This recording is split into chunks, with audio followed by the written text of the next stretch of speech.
we all think of the Hall of Fame as the greatest honor imaginable. But you did not embrace this initially. How do you feel about it now?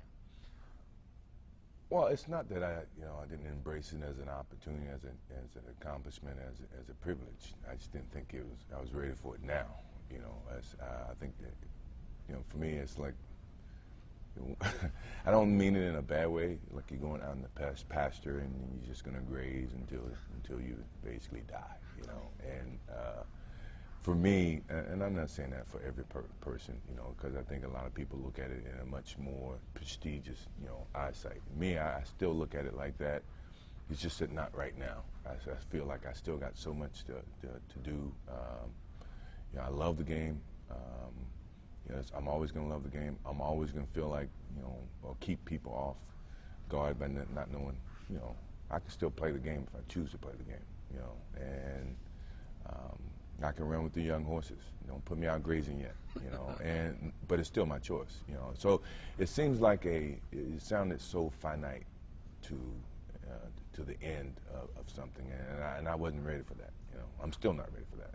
I was going to say, even though you've had time to think about this now, clearly it's symbolic in a way that you would just rather not have. Not now. And it's a tremendous accomplishment, don't get me wrong. I don't want to diminish that for anybody else, but for me it signifies something so finite and the end of something. And basketball is my love, always have been, and I can't ever envision an ending of something like that. That passion that I have for the game until I'm dead and gone. Until that's when it's, well, I could wait. I'm not in a rush. When you watch games now, particularly in person, are you still envisioning yourself on the court and what you would do in those situations? I think everybody does. I think, and I'm no different. My competitive nature, when I do watch a game, I try not to watch as much because I'm so critical, of how the game's being played, how the kids are playing the game, how I would play it totally different, that's just my competitive nature about watching the game that I truly love, and I've taken a great pride in trying to enhance while I play the game. Not that the kids are not enhancing the game. I think they're overlooking a lot of the things that in old age or in maturity I can see a lot more. I'm pretty sure Magic that way. I think Larry's that way. I think all the guys who are experienced enough to play the game get to a level where they feel like they have perfected the skill level that they can see a lot of flaws in the way the game's happening right now. The mind is still there, but then the body goes. The body is probably the biggest thing that allows us to, or makes us to walk away from the game because we can't respond physically. Mentally, I still think I'm just as sharp as when I played the game, probably even more sharper.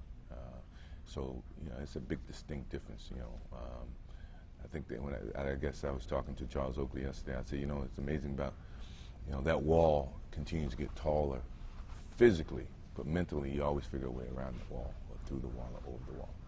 You mentioned Magic, and I want to mention a couple of your peers, because Magic and probably Charles, most notably Charles Barkley, they have found sort of the second career that fulfills them nearly as much, not as much, but nearly as much as their playing days.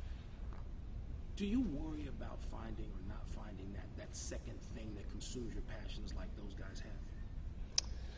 Nothing's going to equal basketball.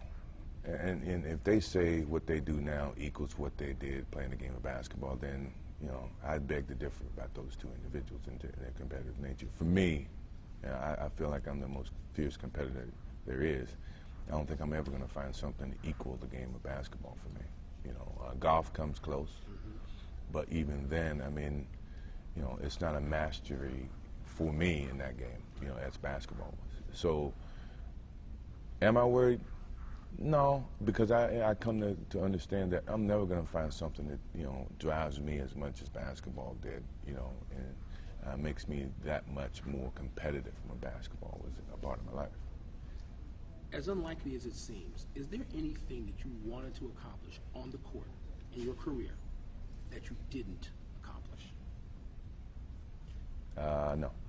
I can't think that, in terms of accolades or in terms of my level of the game of basketball, I felt like I enhanced it to the maximum when I retired in 1998. And you know, I won every accolade, individually, team-oriented, things of that nature. So I mean, when you look at that, no, I don't think there's anything out there that I feel like, okay, I left that on the table.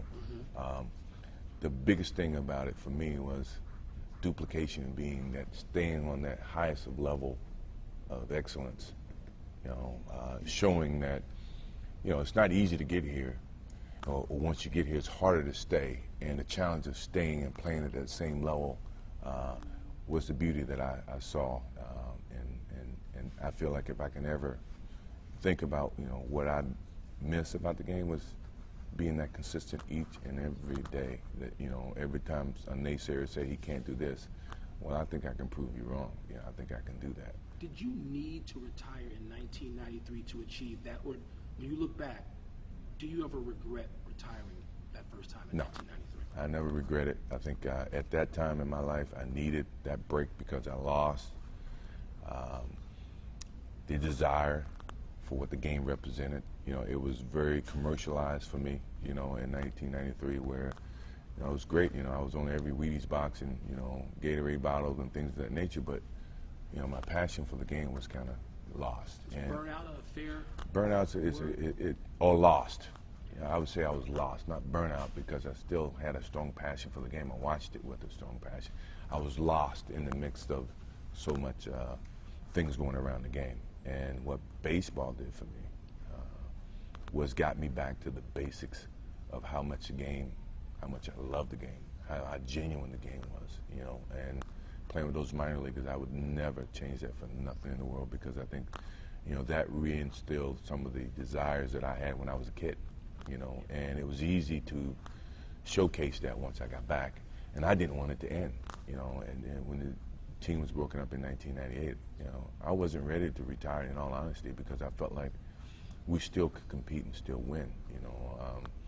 But the nature of the business changed, you know, from the Bulls standpoint, from Phil's standpoint, from Dennis, and from Scotty. And here I am. I was just there to pick up the pieces and make my decisions, either stay in or rebuild or go somewhere else. If that team had been able to stay together, was your eye on Bill Russell's number? I mean, we talk about Tiger and Jack Nicklaus and majors, championships. The only guy ahead of you out there really is Bill Russell. Did you think about that? Well, you know, I mean, you take it year by year.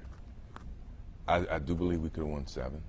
And, you know, I don't want to take anything from David Robinson and, you know, those guys in his shortened year in '99. But I felt like we still had a good chance if we would have kept the team together. Now, that was a big decision from the Bulls standpoint. We'll never know, but it's great for thinking, great for conversation, great for debating. But in my mind, I really believed we could have won 7. And if we won 7, then, you know, competitive nature would have been, let's keep going. You know, let's get to 8, let's get to 9, until someone beat us, until I actually lose in the finals, which was it never happened. You know, I think we could have. I like to see us stay together. Historically, some of the very best baseball players, I mean, guys including Joe DiMaggio and Willie Mays, they coveted the distinction of being called, you know, the greatest living baseball player. And I wonder, as this whole week unfolds, if you care about being called the greatest basketball player ever, does that matter? Do you want that? I don't want it in a sense, because I think it disrespects Wilt Chamberlain, Jerry West, you know, all the guys that prior to me I never had a chance to play against. You know, what everybody's saying I am, I never had the chance to compete against other legends that was prior to me. When I hear it, I cringe a little bit, because, you know, it's a little bit embarrassing, because no one knows, you know. I never had the chance, once again, to play against those guys, you know.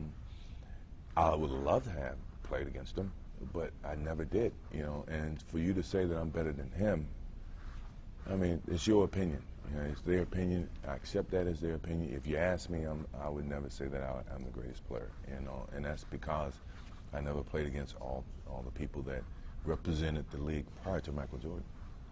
Your Hall of Fame induction this week has given everybody a chance to look back at their favorite Michael Jordan moments. Everybody have